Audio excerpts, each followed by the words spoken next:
हालेलुया। प्रभुलाई धन्यवाद। सबैलाई जय मसीह। म अहिले दशांश सम्बन्धी विषयमा बोल्न गइरहेको छु।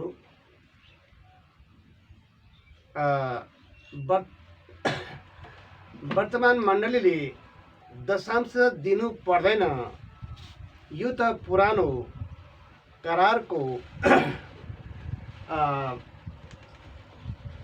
पुरानो करार मान्नेहरूको लागि अथवा तत्कालीन इस्राएलीहरूको लागि हो भन्ने भनाइ भए तापनि प्रभुका जनहरू पुरानो करारका वचनहरू देखाएर दशांश दिनै पर्छ भन्छन्। नयाँ करारमा दशांश दिनुपर्छ भनी लेखिएको छैन। त्यसैले वर्तमान मण्डलीले दशांश दिनु पर्दैन भन्ने कुरा गलत धारणा होइन। दशांश दिने कुरा नयाँ करारमा पनि लेखिएको छ भनी मत्ती 23 वचन अघि सारेर तिमीहरूले दशांश दिने काम गर्नुपर्ने थियो भन्ने वचन देखाएर उल्टा अर्थ लगाएर दशांश दिनुपर्छ भने बाध्यमा पार्छन्। यो वचन शास्त्री र फरिसीहरूलाई भनिएको हो। यो वचन शास्त्री र फरिसीहरूको लागि हो, विश्वासीहरूको निम्ति होइन भनी बुझ्न सकिरहेका छैनन्। प्रभु येशूले मण्डलीलाई धिक्कार पाखण्डी भन्नुहुन्न। उहाँले विश्वासीहरूलाई आफ्ना धर्मीजनहरूलाई मित्र भन्नुहुन्छ, भाइ भन्नुहुन्छ, छोराछोरी भन्नुहुन्छ। हिब्रू 7:1 - 10 पदसम्ममा पुरानो करारमा दशांश चढाएको विषयमा लेखिएको छ, तर दशांश दिनुपर्छ भने लेखिएको छैन। अब्राहमले मल्कीसेदेकलाई दशांश दिएको र लेवीहरूले दशांश लिएको र दिएको वचन देखाएर दशांश दिनुपर्छ भन्छन्।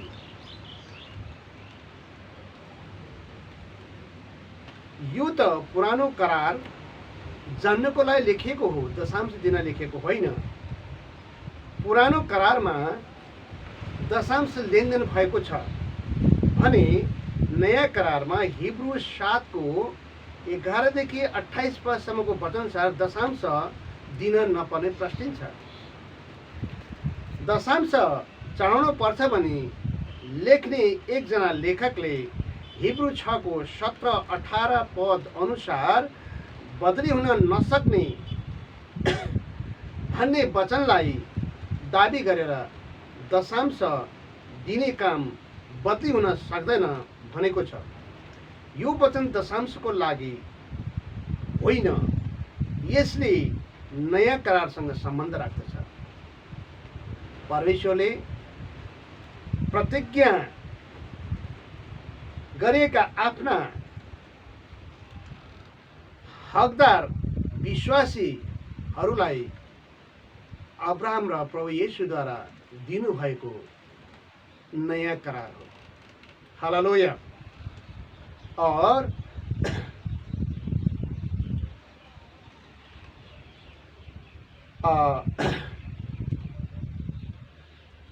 हिब्रू 7:11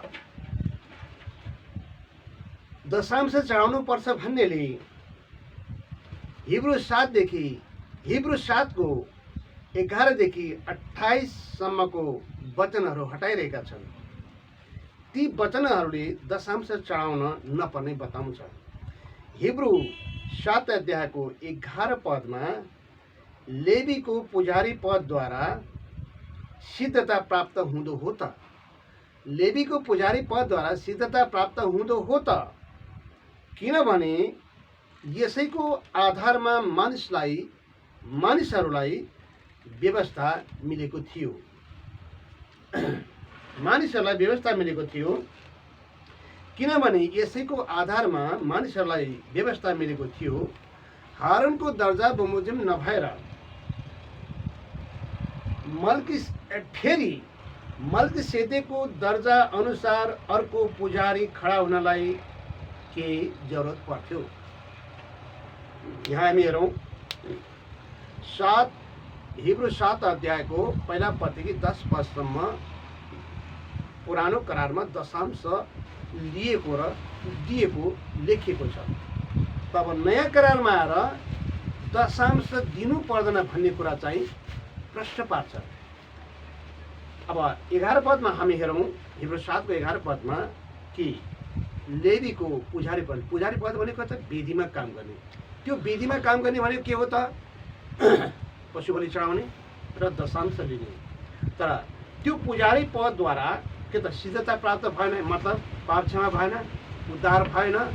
त्यसैले हारुनको दर्जा बमोजिम नै नभएर मल्कीसेदेकको दर्जा अनुसार यसु पुजारी बनेर आउनुभयो। त जब पुजारी पद बदली हुँदा व्यवस्था पनि बदली हुनै पर्छ भने चाहिँ हिब्रू 7 अध्यायको 12 पदमा भनिएको छ। यो हिसाबले दशांश पनि बदली हुनुपर्छ। पुरानो व्यवस्था हो, दशांशको सट्टामा बदलीमा भेटी चढाउने। रोमी 10 अध्यायको 4 पदमा पनि लेखिएको छ, यसु नै व्यवस्थाको अन्त्य हो, दशांश पनि व्यवस्था हो। त्यसैले यसुले व्यवस्थालाई अन्त्य गरिसक्यो, दशांश पनि अन्त्य भइसक्यो। त्यसैले अब यहाँ फेरि हामी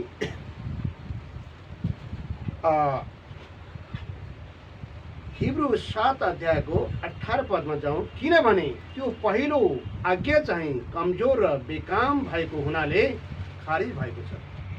त्यो पहिलो आज्ञा जुन त पुरानो करार कमजोर र बेकाम भएको हुनाले खारिज भइसक्यो। र 19 पदमा भनेको छ किनकि व्यवस्थाले केही कुरा सिद्ध तुल्याएन, व्यवस्थाले केही कुरा सिद्ध तुल्याएन।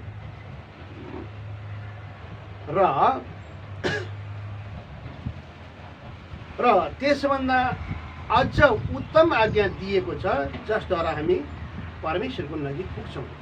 उत्तम आज्ञा दिएको छ जुन आज्ञाको कारणबाट हामी के त परमेश्वर नजिक पुग्छौँ। को द्वारा त? यसुद्वारा हामी परमेश्वर नजिक पुग्छौँ।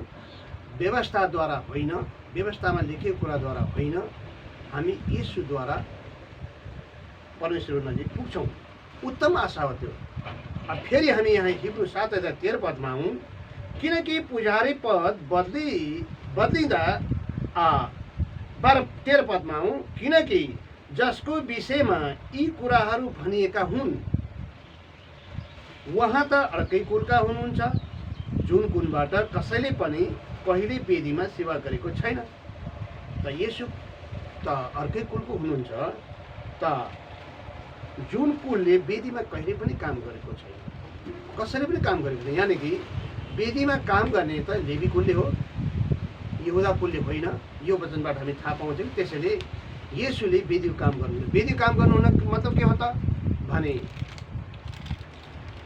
पशु बलिको पूजा, पशु बलि हुँदैन त्यहाँ र दशांश लिइँदैन। किनभने यहुदा कुलले वेदीको काम गरेको छैन। अब हामी आएर फेरि यहाँ 14 पदमा हौँ।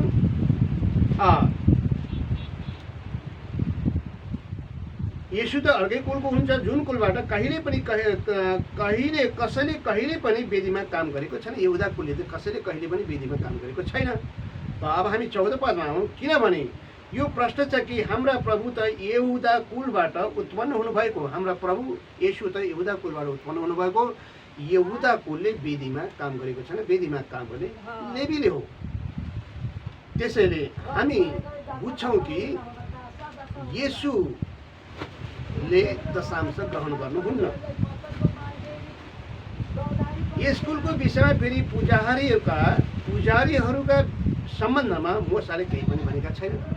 फेरि यस कुलका विषयमा, कुन कुलको विषयमा त? यहुदा कुलको विषयमा मोसाले पुजारीको सम्बन्धमा केही पनि भनेको छैन। यसको मतलब के त? यहुदा कुलले वेदीको काम गर्छ भने त्यहाँ लेखिएको छैन। यसको मतलब के त भने यहुदा कुलले दशांश असुली गर्दैन। यहुदा कुलबाट हाम्रा प्रभु येशू आउनुभएको हुनाले हाम्रा प्रभु येशूले पनि दशांश ग्रहण गर्नुहुन्न। हालेलुया। अब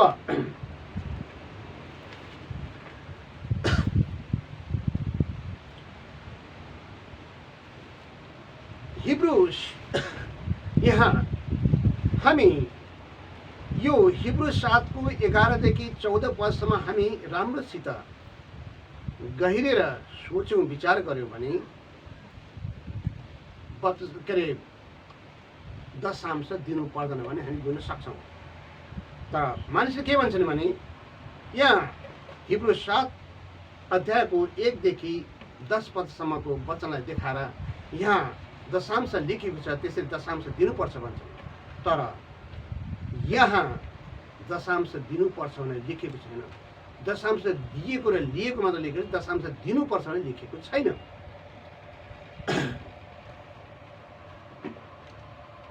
प्रभु येशूले पुरानो करारको मध्यस्थता गर्नुहुन्न।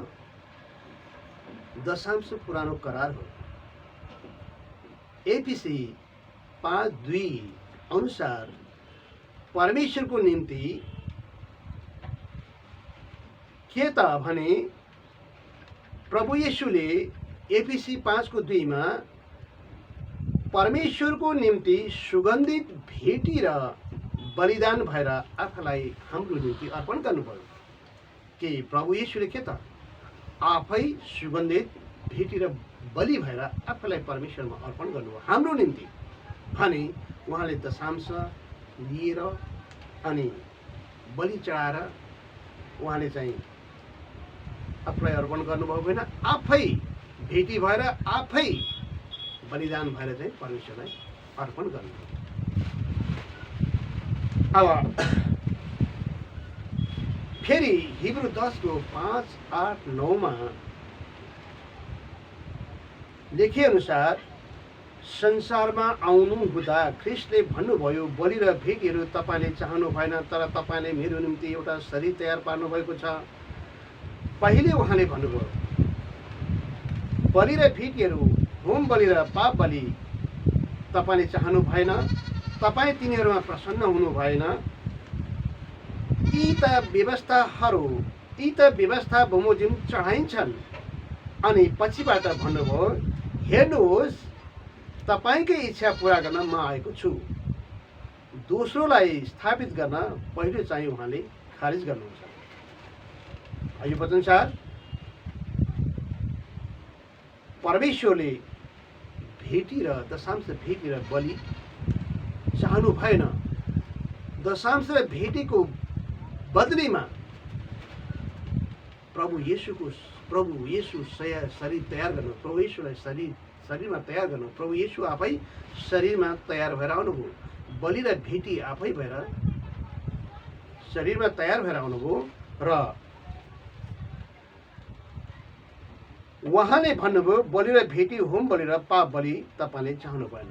अब के त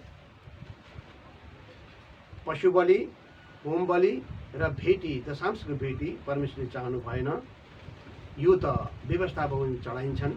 अब हामी व्यवस्थाको अधीनमा होइन, हामी प्रतिज्ञा गरिएको नयाँ करारको हामी अधीनमा छौँ। त्यसैले प्रभु येशू भन्नुहुन्छ कि अनि पछिबाट भन्नुभयो, हेर्नुहोस् तपाईँको इच्छा पूरा गर्न म आएँ। परमेश्वरको इच्छा के हो त भने प्रभु येशू स्वयं आफै बलिमा चढेर उहाँको रगत बगेर, उहाँको रगतद्वारा पापीहरूको उद्धार गर्ने, उद्धार हुने र पापको क्षमा हुने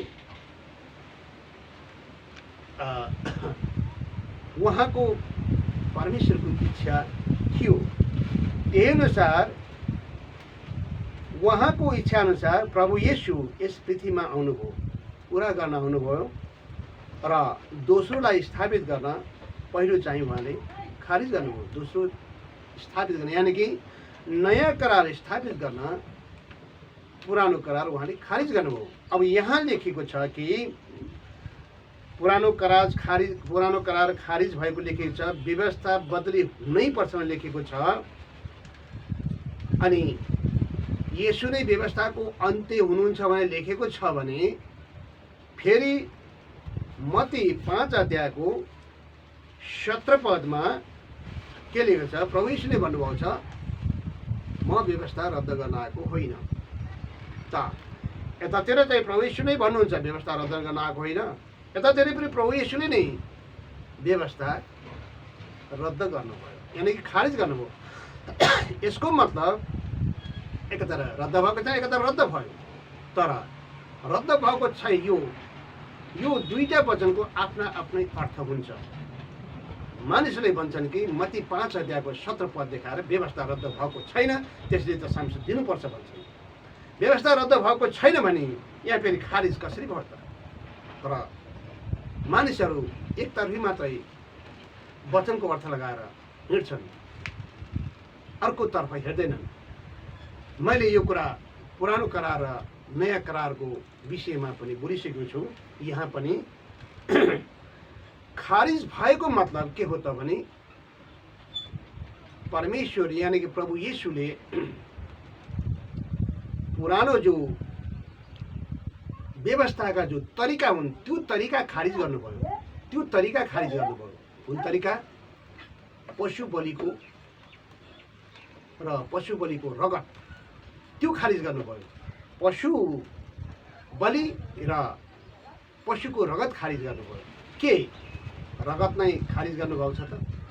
बलि नै खारिज गर्नुभएको छ त? छैन। बलिको सट्टा प्रभु येशू बलि हुनुभयो अनि रगतको सट्टा प्रभु येशूको आफ्नै रगत हो। त्यस्तै गरी भेटी पनि, दशांश पनि यसरी नै बदली भएको छ कि दशांश सट्टा भेटी। त यसरी खारिज भएको छ। पुरानो व्यवस्थाको तरिका खारिज भयो, तर व्यवस्था त खारिज भएकै छैन। व्यवस्था त रद्द भएकै छ। कसरी रद्द भयो? व्यवस्था रद्द भएको छैन। किनभने बलि नै रद्द भएको भएदेखि व्यवस्था रद्द हुन्थ्यो, रगत नै रद्द भए व्यवस्था रद्द हुन्थ्यो, आर्थिक कारोबार नै रद्द भएदेखि दशांश रद्द हुन्थ्यो। आर्थिक कारोबार रद्द भएको छैन। अनि पशु बलिको सट्टा येशू बलि हुनुभयो, बलि पनि रद्द भएको छैन। पशुको रगतको सट्टा येशूको रगत हो, येशू रगत पनि बदली भएको छैन भने के व्यवस्था रद्द भएको छ त? तरिका रद्द भयो। यदि व्यवस्था रद्द भएको छैन भनिन्छ भने के खतना गरेका छन् त? कसैले खतना गरेको छैन। व्यवस्था रद्द भएको छैन भने त खतना पनि गर्नु पर्यो। तर आत्मिक रूपमा हाम्रो खतना पनि भइसकेको छ, रद्द भएको छैन। तपाईँ कलेसी 2 अध्यायको 11 पद पढ्नुहोस्। त्यहाँ येशूमा हाम्रो चाहिँ खतना भइसकेको छ। त्यसरी सबै हामी अब आत्मिकी कुरामा छौँ। हामी आत्मिकी तर्फ छौँ। हामी व्यवस्थाको अनुसार होइन, ती व्यवस्थाका तरिकाहरू जम्मै खारिज भएको, तर व्यवस्था नै खारिज भएको छैन। यसरी हामीले बुझ्नुपर्छ। त्यसैले दोस्रोलाई स्थापित गर्न प्रभु येशूले पहिलोलाई यसरी खारिज गर्नुभयो, तरिका खारिज गर्नुभयो, तर व्यवस्था रद्द भएको छैन। त्यसैले हामी मत्ती 5 अध्यायको 17 पदलाई पनि हामी सम्बोधन गर्छौँ र यतापट्टिको जुन यो खारिज भएको वचनलाई पनि हामी सम्बोधन गर्नुपर्छ। एकतर्फ मात्रै हामीले अर्थ लगाएर हुँदैन। अब दशांश भेटीमा बदली गरिएको छ, यो कुरा हामीले बुझ्नुपर्छ। कसरी भने पहिला कोरिन्थी 16 अध्यायको 2 पदमा हामी जाउँ। त्यहाँ कि दशांशको सट्टामा भेटीको उल्लेख भएको छ। त्यहाँ दशांशको भेटीको सट्टामा त्यहाँ भेटीको मात्र उल्लेख भएको छ। हामी पढौँ। प्रत्येक हप्ताको पहिलो दिन तिमीहरू हरेकले आफ्ना कमाइ अनुसार केही धन छुट्याएर जम्मा गर्दै राख्नु, ताकि म आउँदा भेटी संग्रह गर्नु नपरोस्। हेर्नुहोस्, अब भेटी सङ्ग्रह गर्न नपरोस् भने यसको मतलब के हो त? हामी व्यवस्थामा हामीले कमाएको मध्येबाट दशांश दिने व्यवस्था थियो, तर अब नयाँ करारमा कमाएको मध्येबाट के त भेटिदिने। त्यस्तै गरी हामी दोस्रा कोरिन्थी 9 अध्यायको 6 र 7 पदमा हेरौँ। तर कुरा यही हो कि थोरै छनेले थोरै नै कटनी गर्छ, प्रशस्तसँग छनेले प्रशस्तसँग कटनी गर्छ। अनि हरेक मानिसले आफ्नो मनमा सङ्कल्प गरे बमोजिम दियोस्, इच्छा नभए होइन, न त करकापमा परेर, किनभने खुसी साथ दिनलाई परमेश्वरले प्रेम गर्नुहुन्छ। हेर्नुहोस् के दशांश मात्र, यहाँ दशांशभन्दा हामी बढी दिन सक्छौँ। तर थोरै छले थोरै कटनी गर्छ भन्दा के त थोरै भेटिदिने थोरै नै आशिष पाउँछ, धेरै कटनी गर्ने भन्दा धेरै भेटिदिने धेरै आशिष पाउँछ। यसको मतलब के त कि हामीले दशांश मात्रै दिने हो र दशांशभन्दा धेरै दिन सक्छौँ। 20 अंश, 50 अंश, 90 अंश, 100 अंशमा दिन सक्छौँ। हेर्नुहोस्, त्यसैले दशांश मात्रै भने दशांश मात्रै दिन्छन्, तर दिन सक्ने दशांशभन्दा पनि बढी दिए भने बढी आशिष पाउँछ। फेरि यहाँ हामी 7 पदमा के भनेको छ भने अनि हरेक मानिसले आफ्नो मनमा सङ्कल्प गरे भने दियोस्। आफ्नो मनमा सङ्कल्प गरे भने मनमा सङ्कल्प गर्ने अनि हामीले भेटिदिने, र इच्छा नभए होइन, इच्छा अनुसार भित्रैदेखि हृदयदेखि इच्छा गरेर सङ्कल्प गरेर भेटिदिने, न त करकापमा पर्यो। करकापमा भने के हो त? दशांश करकापमा हुन्छ। दशांश करकापमा हुन्छ। त्यसरी दशांश प्रभुका जनहरू के गर्छन्? दशांश दिनै पर्छ। दशांश दिएन भने श्राप पर्छ, 4 पुस्तासम्म दण्ड आउँछ भने चाहिँ हर्षाले चाहिँ दशांश दिन बाध्य बनाइराखेका छन्। मत्ती 5 अध्यायको 17 पद देखाएर पुरानो करार रद्द भएको छैन भनी मलाकी 3 अध्यायको 8 देखि 10 पदसम्म वचन देखाएर, अरू दशांशका वचनहरू देखाएर, उत्पत्तिका दशांशका वचनहरू देखाएर दशांश दिन बाध्य पार्छन्। र अगौटे फल र मुठी दान दिन बाध्य बनाउँछ। पुरानो करार त रद्द भइसक्यो भने के अगौटे फल अब दिन जरुरी छ र? पुरानो करार रद्द भइसक्यो, अब के दशांश दिन जरुरी छ र? फेरि पुरानो करार रद्द भएको छैन भन्ने भनाइको त मैले पहिले भनिसकेँ कि पुरानो करार रद्द त भएकै छैन, तरिका रद्द भयो, तरिका बदली भयो। त्यसरी चाहिँ हामी यसरी हामी सम्झौँ। र अब अगौटे फल र मुठी दानमा हामी हेरौँ। अगौटे फल त पुरानो करार हो। अब मुठी दान त बाइबल लेखेकै छैन। मुठी खोल्ने भनेको छ त मुठी खोल्ने के चामलको मुठी खोल्ने हो र? हृदय खोल्ने हो। हृदय खोलेर चाहिँ प्रभुमा हामीले चाहिँ के त प्रभुलाई सौंपेर, हृदय खोल्यो प्रभुलाई सौंपेपछि प्रभुले पनि हामीलाई चाहिँ त्यही अनुसारले चाहिँ हाम्रो जीवनमा काम गर्नुहुन्छ। के हामीले चाहिँ हृदयलाई चाहिँ मुठी कसरी कस्यौँ भने के फेरि प्रभुले हामीलाई पनि खुल्ला किसिमले हामीलाई चाहिँ के आशिष दिनुहुन्छ र? त्यो हो। तर मुठी खोल्ने भन्दा के चामलको मुठी खोल्ने हो र?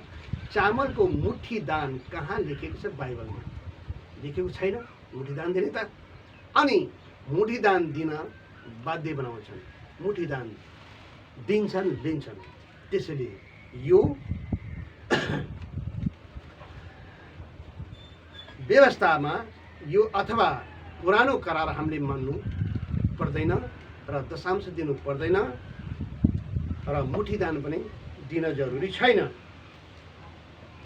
ख्रिस्टको व्यवस्थाको अधीनमा हुनेहरू, ख्रिस्टको व्यवस्थाको अधीनमा हुनेहरू पुरानो लिखित विधानको अधीनमा होइन, तर पवित्र आत्माको नयाँ जीवनमा हामी सेवा गर्दछौँ। पवित्र आत्माको नयाँ जीवनमा सेवा गर्दछन्।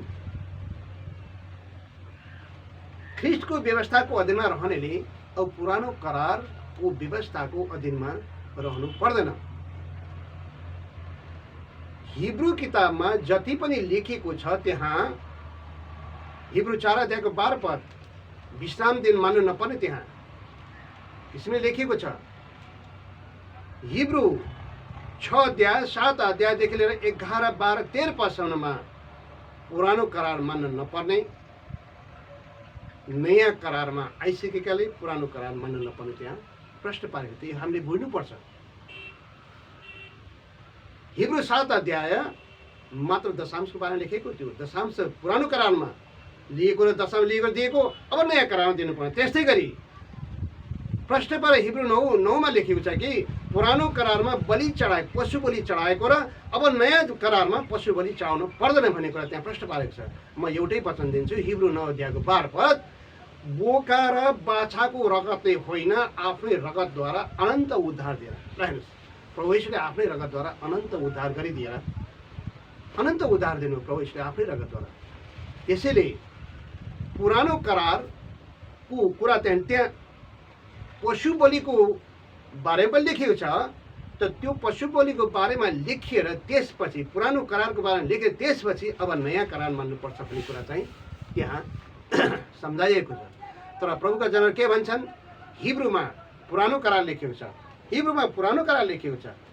त्यो हिब्रूहरूको लागि के हिब्रूको लागि भने बाइबल किन लेख्यो त? छुट्टै लेख्नु पर्थ्यो।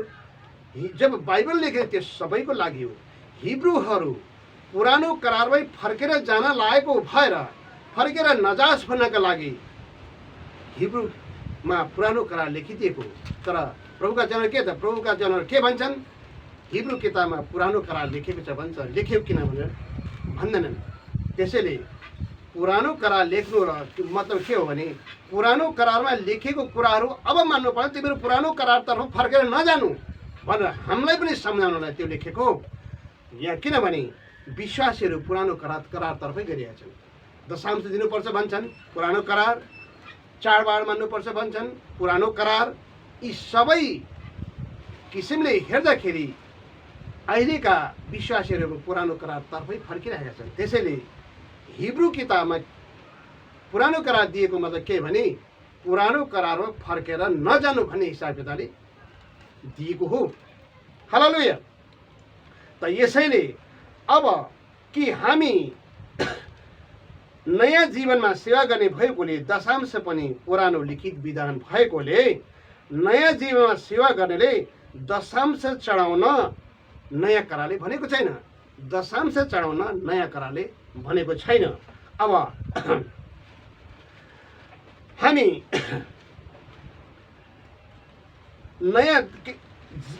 नयाँ जीवनमा सेवा गर्नेले दशांश चढाउन नयाँ करारले भनेको छैन। यो हामीले राम्रोसित बुझौँ। अब हामी एउटा वचन बोलेर हामी सिद्ध्याउँछौँ कि रोमी 7 अध्यायको 6 पदमा के भनेको छ? हामी व्यवस्थाको अधीनमा होइन, हामी पवित्र आत्माको नयाँ जीवन सेवा गर्छौँ भनेर लेखेको छ। तपाईँ प्रश्न पढ्नु र तपाईँ कि रोमी 7 अध्याय 6 पदमा हामी चाहिँ के त व्यवस्थाको अधीनमा होइन भनेर लेखेको छ। त्यसैले अब हामी व्यवस्थाको अधीनमा रहेर दशांश दिनु पर्दैन भन्ने कुरा यो बुझ्नुपर्छ। यस वचनले परमेश्वरले हामीलाई आशिष दिनु। जय मसीह।